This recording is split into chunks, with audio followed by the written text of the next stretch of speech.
Senyor Ibáñez. Moltes gràcies, senyor alcalde. Bé, ja li ho vaig dir una vegada, senyor Clausell, vostè sembla Camps en l'Albufera sentint-se orgullosíssim d'eixe préstamo, d'eixa llosa econòmica que suposa el préstamo de 20 milions que ha endeutat i ha portat la ruïna a la nostra ciutat, però ell vol dir i deixar ben clar que això és responsabilitat del Partit Popular i a mi això m'agrada. I vostè parla de Hamlet i podem discrepar si vostè està a favor de que se produïsca Hamlet o no. Però jo vaig a ficar-li un altre exemple d'on se podien pagar o no i prioritats. La seu de la policia quan costava? En vostès teòricament 290, en nostès 22. La responsabilitat de que això costara el que costa de qui és, senyor Ignasi Clausell?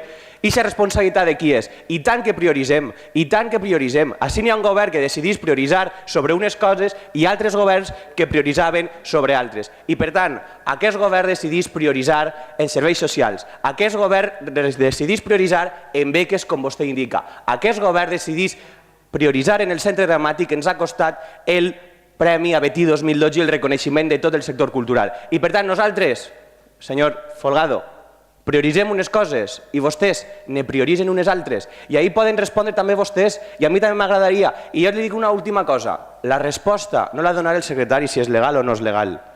I ja he dit més una vegada que la qüestió penal, que la qüestió legal no ens correspon, que la presumpció d'innocència i que aquestes coses va per un costat.